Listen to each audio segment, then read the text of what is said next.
นี่คือช่ำนี่เฮ็ดอันเฮ็ดแง่อันเฮ็ดนี่จะคือหูเฮ็ดเด้เอ้าเนาะอยู่แต่น้อยจนใหญ่ก็ฮู้จักเฮ็ดปวกก็อยู่เฮ็ดกับงูธรรมชาติแต่น้อยจนใหญ่เฮ็ดงูบางทีก็ยังว่าเฮ็ดในเพื่อนงูเหมือนนี่เฮ็ดแต่โง่กับอันเฮ็ดพี่เบื่อมันสิคล้ายๆกันอยู่แต่ว่ามันสิแตกต่างกันย้อนอันทั้งรูมมันนี่เป็นกีบใหญ่ๆอันเฮ็ดเบื่อนั่นสิเป็นกีบน้อยสังเกตเอากระเทียมออกสวดเลยกูเด้อเป็นนัวน้ำมันหอย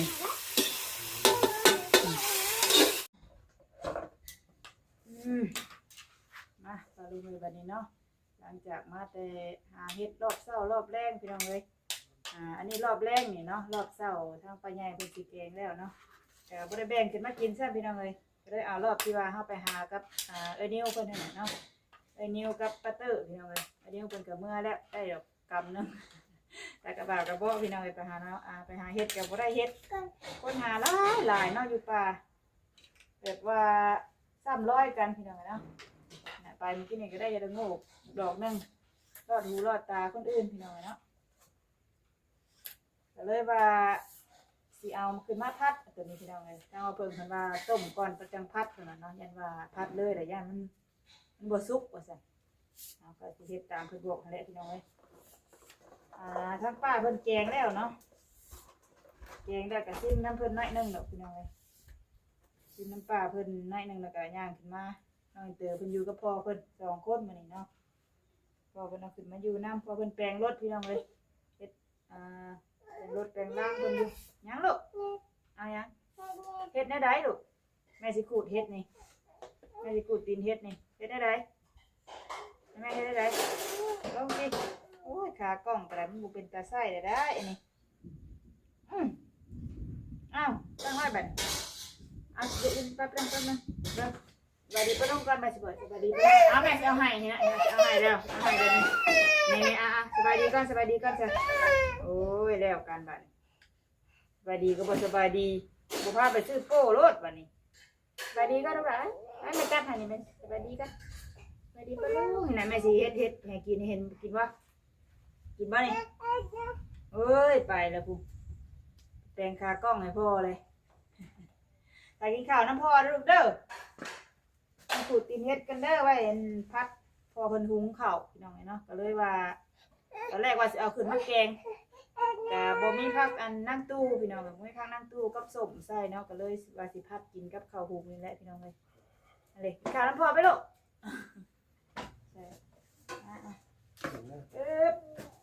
นั่งเป็นพี่กันว้าวทอดไข่บ่นี่หอมเด้บ้านหุงข้าวลายบ่ข้าวเต็มหม้อปะลูกเจอหุงลายได้พอนี่ยันว่าเพื่อหอดอื่นเช้าก็หุงเอามายันว่ามันกินบ่เบิดมันเย็นซื่อๆไข่เจียวปะลุงเลยมาเด้อกินข้าวเดี๋ยวสิถ่ายกินข้าวอันพัดเฮ็ดผู้แหละก่อนพัดให้กินได้ค่ะลูกก็มากินดีลูกมากินไหมลูกกินไหมน้ำพอนะเร็วกินข้าวที่เบื้องต้นตัวนี้ปวกกระดอกดำๆพี่น้องเลยบางเสียกันโบเห็นชัดเนาะดอกดำเด็กใกล้ล้างไม่ลวกมือนั่นนะดินมันคือใบตองสบายดีจะเห็นหรือบอกกันลุงเลยเนาะเมื่อฟ้าเมื่อฝนเกือบมาน้ำบ่ทันเมื่อกี้นี่ฟ้าห้องหึ่งแม่นิ้วกับโทษถามลูกเพิ่นมาแล้วก็เอาจ้ะห่างเมื่อไรเด้เมื่อกี้นี่ว่ะฮอดเพื่อนแม่เปลวเราไปจักก่อนเนาะแต่เราฝนตกค่ำทางพี่น้องยังลูกกินผัดเฮ็ดนะแม่เนี่ยแม่บ่ใส่ของพริกดอกได้ตาเมื่อได้ตามาเลยตาบ่ถ่ายกินนั่นผัดเฮ็ดตั้งเตอบ่เนาะกินบ่ลูกกินบ่กินข้าวน้ำพ่อบ่หันหลังเฮ็ดไปลุงแท้กินข้าวดีมานั่งทั้งแม่ดิได้บ่นี่สู้ได้บ่นี่แล้วมานั่งพี่ดุนั่งพี่ดุหันหน้าก็เบิดน่ะนี่บอกให้แต่มือบ่สิเข้าฮ้อนนี่โอ้ยไปแบบเนี่ยไปแบบ แต่ว่าดูเรื่องมันห่อนเด้อดูไว้เดี๋ยวไปอาบน้ำมาจะแล้วที่นี่มัน ห้อนได้เจอห้อนได้ คอยมันเย็นก่อนลูกมันเย็นก่อน นะโอ้ยมันเย็นจังงั้นลูกจะกินใจเย็น เบิ่ง ได้ ได้บัดนี้ได้ ใจเย็นอย่าบู้ว่าถ้าสบายเด้อพี่น้องเด้อเนาะก็กันอยู่เพื่อนบ่ได้อยู่ป่าพี่น้องเลย เดี๋ยว คลิป2คลิปแรกพาปลาลุงไปหมุนป่าหาเฮ็ดเนาะก็ได้ก็แกงมื้อเช้านี้กันเนาะวันนี้ก็ได้สิมาพัดเอาพี่น้องเลยแกงว่านี่ก็แกงมื้อเช้านี่ก็แกงปลาสิแดงเพิ่นได้ทั้งแมงเชื่อเพิ่นก็เพิ่นมีอยู่พี่น้องเนาะทั้งแม่ตุ้ยเพิ่นก็ซื้ออยู่ว่าซั่นมื้อเช้าซื้อขึ้นไปให้เพิ่นตีมันออกก่อนแล้วจังไปละ ชิมก่อน ล้างแล้วต้มบ่ซะต้มก่อนจังพัดบ่ แม่นแล้วมันสุก มันบ่สุกดิ ใช่ป่ะ ผัดเห็ดรวม ผัดน้ำมันหอยนะลูกน้องพอใส่พริกกระยาเนาะเตยกินน้ำเนาะมาหน่อยบ่ขึ้นมาน้ำเลยเฮ้ยไปทุกไฟฮอดป้าไปแล้วนั่นก่อนเที่ยวแต่เอิ้นเพิ่นอย่าเพิ่นลงนะ อยู่ใช่บัดนี้ อยู่เพิ่นป้านี่มาเลยอยู่หันเลยว่าอย่าหันมีหมู่เด้เอาขึ้นมาก็ขึ้นมาแต่ช่วงกลางเว้นแหละพี่น้องนะกลางคืนเพิ่นก็แล่นลงไปเพิ่นป้าอีกอยู่ขึ้นมีหมู่หลายว่าแต่มาได้อีกเตยแล่นลงไปดิอยู่พุ่นน่ะเตยทางประตูว่าพักร่างกายก่อนอื่นว่าบ่ไปแล้วอ่ะเมื่อยพี่น้องเอ้ยมื้อนี้ก็ไป2รอบเนาะมารอบมาแต่ทางป่าใหญ่พุ่นก็บ่ทันได้เช้าเมื่อยจ้ะพี่น้องเนาะมานั่งกินน้ำน้อยนึงแล้วก็ไป เปล่า ไปหาเฮ็ดนี่ต่ออันนี้ต่อเอาพูดดิถ้าห้องฟ้าดังหึ่งนี่เตย ยกยิ้มเลย ตกน้ำเอาแกงได้กินก้อนใช่กินทอดเฮ็ดพุ่นแหละไม่ได้เก็บทานใช่เนาะไม่ได้เก็บนั่นใส่ไฟพื้นใส่พื้นเบิดแต่ว่าไปซื้อทานไว้ทานกระสอบ30-40หายังลูกไปใช้ เป็นของแม่กว่า ไปใช้ลูกอะก็จะได้เทออกมาแล้ว เส้นหรือมั้ย กินได้ไหมกินได้ไหมต้องห่อนเด้อ นั่งได้กันนะ ต้องเหยียบไปเห็นกันเลยเนาะมันดอกดำบริเวณมันบางคนเอานะปุ๊บตืดอยู่ บวกลูกนะ สะไปอันเก่าเพิ่นก็พ่อลำดอก2ดอกเราพ่อเป็นงูใหญ่คือเพิ่น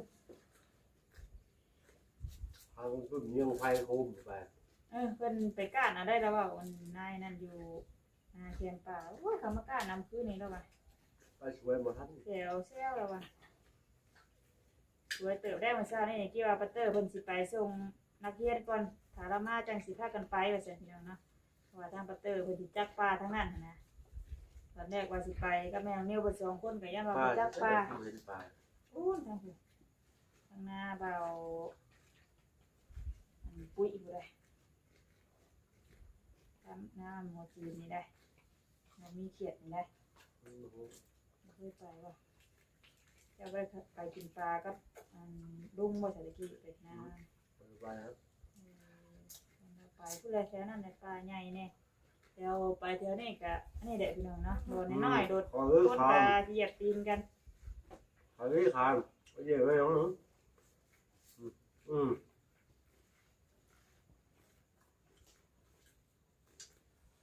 มาปัตเตอร์ว่าเตอร์กวดอยู่แล้วผูกว่าโดดแต่เว้นหางัวกับได้จักเคาะแล้วเด้ออยู่น้ำไผ่ลูกมื้อนี้น่ะลูก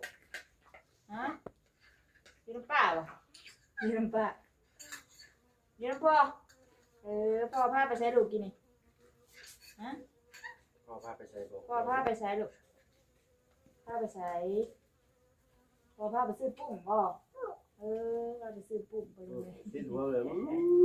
เป็นนายอาบน้ำอีกด้วยนะอาบน้ำแล้วกินนี่บ่ได้ใส่ขี้อาบน้ำคือดอกจังว่า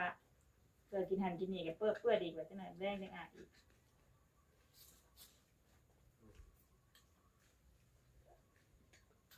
อยู่กินน้ำมาถ้ากินนี่น้ำแม่อีกเด้อเอาพี่น้องเลยถ้าขูดก่อนเนาะให้มาจะไปละตั้งใจขูดก่อนบัดนี้ ไม่ใช่น้ำหก ขูดกับผ้าล่างมาล่างก่อนบัดนี้พี่น้องเซน้ำเกลือพี่น้องเนาะเพิ่นบอกว่าเซน้ำเกลือนี่สิล่างออกง่ายเลยแซนพี่น้องนะดินมันสิดุดก็เลยลองเบิ่งใส่เซไว้สักพักหนึ่งนั่นแหละโอ้ยคากะลีอันนี้ง่ายๆออกคักๆก็ลงล่างลายน้ำเนี่ยล่างแล้วก็สิต้มก้อนเนาะถ้ามาเพิ่มขึ้นมายันลายมันบ่สุกคุณพี่น้องต้มแล้วก็จังพัดเนาะพัดน้ำมันหอยแหละพี่น้องไง เอาไปซื้อทานเลยนะ ซื้อทานบ่เพื่อนไปสิขายให้สอบนึงเป็นขายแบบเป็น10เป็น20สิได้จ้ะได้ไปขอซื้อเพื่อนป้าไป เนี่ยประมูล เกือบละ40ก็ได้เพื่อนประมูลก็ยาแล้วอ่ะเนาะ เราบุญเพื่อน เราซื้อใส่ผู้ได้ไปซื้อเพื่อนป้าไป ลูกหลานคุยกับไพ่น่ะ ซื้อเพื่อนป้าเตอร์นะมีว่าเสียคำว่าเอาหายแล้วโดด40มันนั่นว่าสอบละ35ไปจักแต่ว่าเราซื้อไว้หลายสอบเด้ตอนนั้นน่ะผ่านกับเบิดพี่น้องเอ้ยเก็บปืนมาใส่กินลูกเอาบ่ฮู้ ไปซื้อมีบ่ ไปซื้อบ่ส่งแท้เราก็สิเบิดพอแล้ว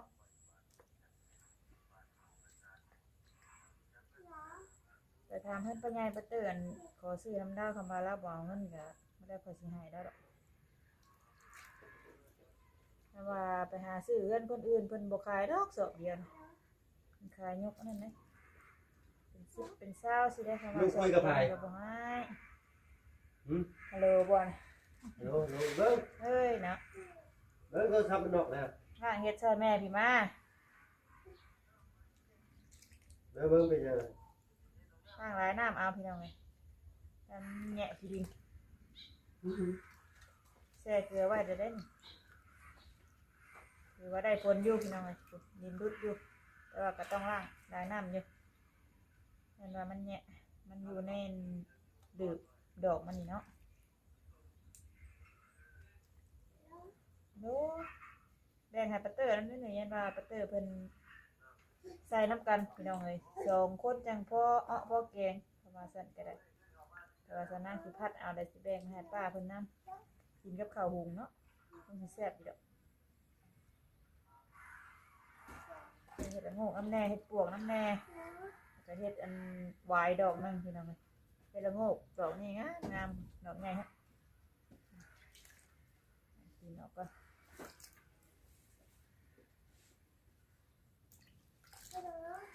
ฮัลโหลได้พ่อจะรู้ ลูกสาวก็ได้ฮัลโหลหาไผเด้พ่อก็อยู่นี่แม่ก็อยู่นี่ฮัลโหลเพิ่นน่ะ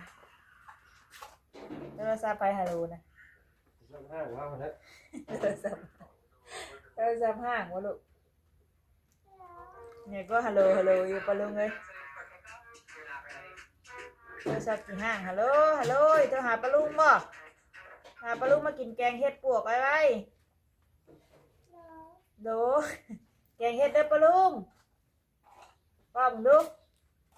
มากินแกงเห็ดน้ำเตอเด้อโหลอยู่ปะลุงโมหับบ่ลูกปะลุงโมหับสายบ่ฮัลโหลอยู่เดินมาเด้อปะลุงไงเนาะช่วงนี้ก็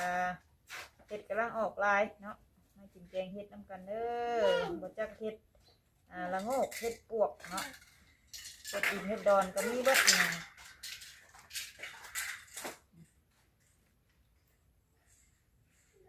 เพราะว่าได้หลายยังว่าแบ่งมาให้แม่เจ้าเนาะเฮ้ย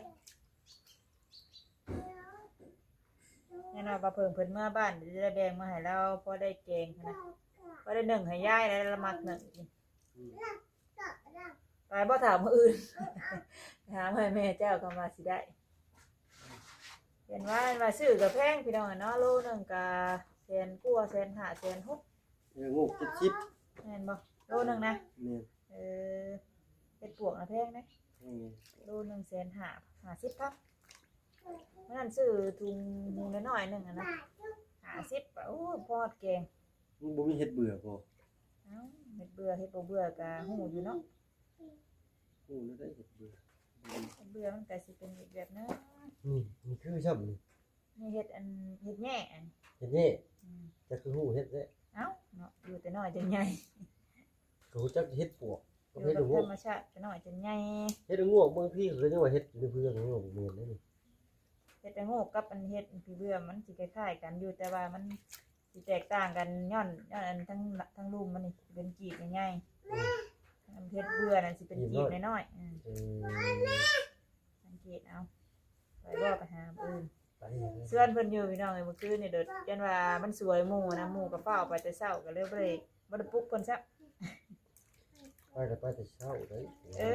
บางคนก็ไปก้านเอาพี่น้องเนาะเห็นว่าเบาลี่ไปว่านี่หาบมาเอาแบ่งให้ป้ามุ่นได้แล้วว่าได้ครึ่งนึงแล้วว่ะแบ่งคนแบ่งให้ครึ่งนึงบ่ต้องไปหาสัตว์ปลาเลยป่ะตายกินเพื่อน โอ้ก็มีดำดินนี่ เอาออกมาแล้วน่ะเอาออกบ่ได้จะออก จังลูกคุยกับไรนะฮะ จักฮัลโหลอยู่ ฮะ ติดอยู่บ่เฮ้ยไฟก่อน ไป น่าสิไปต้มไว้ ดูให้นะเพิ่นจะ ไว้ ต้ ก่อน มกับหยังดู โทรหาเราบ่โทรหาเราได้เฮ็ดพอได้แกงอยู่บ่แกงอยู่บ่ สั่งเลยโทรหาย่าเด้อย่าเฮ็ดไปให้สิดอกคำว่าสิได้ดอกคนก็หาเหยียบตีนกันอยู่พี่น้องเนาะแต่ว่าหมู่บ้านนี่บ่ได้ดอกไม่ว่าว่าเพิ่นท่านได้ไปเสียปูนก็ให้เพิ่นเมื่อให้พี่น้องนะจักสิไปเมื่อได้บ่เอ้ยยังบ่ไปบ่เพิ่นก็ยังบ่ได้เดินทางพี่น้องเนาะยังจักมื้อใดเด้ฟังเบิ่งลุงเพิ่นก่อนนะลุงเพิ่นก็มีเวียกมีงานอยู่ลุงจันทร์ก็ได้คนมาเฮ็ดกะโลบ่ปูกระเบื้องของน้ำเพิ่นพี่น้องนะถ้าฟังเวียกฟังงานเพิ่นแล้วก่อนเพิ่นก็จังสิไปเนาะมีตอนนี้ก็พอไอวินเนอร์อยู่พุ่นเนาะกับทีมงานเพิ่นแหละพี่น้อง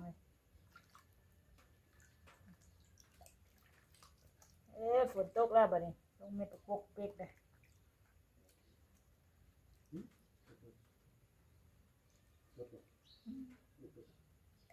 แล้วบ่ลูก เบิ่งพอสิเบิ่ง จักส่งน้ำ จับไปโทร เอ ศั อ พท์ครับ เดี๋ยวโทรศัพท์เจ้าได้เหรอโทรศัพท์เจ้าได้เอ้าล่างอีกจักสองสามน้ำก่อนปลุงว่าจังสิไปต้มไว้แหละให้ทั้งว่าเพิ่งคนพัดให้กินก่อนกับข้าวหุงคนฮ้อนพี่น้องเลยพี่น้องเลยหามาแล้วก็ให้เพื่อนเฮ็ดให้กินบัดนี้เนาะต้มเรียบร้อยพี่น้องเลยพุ่นน่ะได้ดอกจานน้อยหนึงปลาแซ่บไปโลดเพิ่นมักแน่นั่นเนาะเพิ่นเสิร์ฟอันว่ากระเทียมออกสวดเลยผู้เด้อไปนัวน้ำมันหอยโชว์ฝีมือก่อนพี่น้องเลยมื้อนี้ ยังลูกมายังนะน้องอยากแกะเองไงลูกตาน้องอยากแกะเอง มีจักอันพี่โป้นั่นแบ่งกันโอ้มีอันเดียวได้จะไปซื้อไม้เด้อน้องน่ะแกะไม่ได้กินได้ตาเอ้ยนะไปน้ำป้าไปแม่ฝากเงินไปให้ซื้อ ซื้อวีโป้อันเดียวญาติกันพี่น้องเอ้ยใส่เครื่องปรุงเรียบร้อยเป็นตานัวแท้จวดเลยต้องใส่น้ำอีกได้เถอะเอ้ยนายหนึ่งจะได้ลาดเขา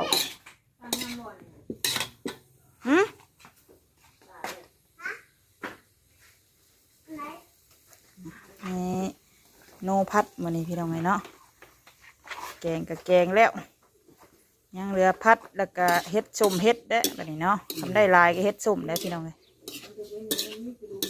ทางเบิ่งมืออื่นมาได้ลายเฮ็ดส้มกินอื่นปะเตอร์ยังขอล่าแต่อื่นไปแต่เศร้าพุ่นนะปะ ไปพอดีลงป่าพุ่นแหละกลับไปพี่ประสามันน้อยพุ่นแหละ ป่าที่นี่บ่ป่าทางป่าปน้อยนะ มีขยะมีเชียงป่าตรงนั้น ใส่แล้วว่าน้ำมันหอย เอ้า ดูได้เลย ชัดเลย ไอ้เบิ้งชุกหรือว่านี่เห็นว่าจะมาตุ่มกินเนี่ยได้ผัดเหิงเติบไปอีกแน่ว่ะแซ่บน้ำหน่อยแท้เนาะแซ่บแล้วแซ่บตลอดได้ น้ำหน่อยแท้น้ำหน่อยแท้ แซ่บตลอดได้ แซ่บแล้ว แซ่บตลอดได้ แซ่บแล้ว แซ่บตลอดได้ แซ่บแล้ว แซ่บตลอดได้ ไปบัดนี้ปลาลุงเลยกินข้าวกินน้ำน้ำกันเด้อพุ่นน่ะอันนี้ก็แกงแต่เมื่อคืนนี่พี่น้องเนาะใส่ตู้ไว้มาตากินข้าวน้ำเอ้นนางมาพัดเห็ดมาแล้วก็พอเพิ่นทอดไข่เจ้ากินอะไรเถอะบ่กินน้ำกันบ่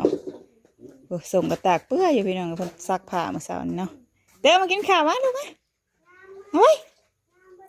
กินข้าวไว้เฮ็ดแลนมันละเซ็ตไปดิเฮ็ดไปดิอู้โป๊ะบ่ลูกอ่ะนะกินเนาะลูกกินเนาะกินให้ตากินไปคำเจ้าบ่กินน่ะเพิ่นเนี่ยแกะซื่อๆเพิ่นน่ะแกะแล้วก็ทิ่มไปกินไปกินไป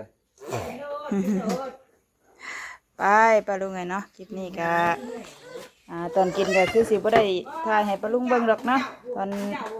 หาพูดแหละให้ปลาลุงเมื่อยนำไปลาเด้อใส่ปลาลุงเด้อเนาะพอกันใหม่คลิปหน้าปลาลุงเลยกินข้าวน้ำกันเด้อเนาะพัดเฮ็ดปลาลุงเลยมื้อนี้ไปอำลาปลาลุงไปแล้วสบายดีเบิดปลาลุงบัดสุขุสุคนเด้อพุ่นน่ะฝนก็สิตกแล้วพี่น้องเอ้ย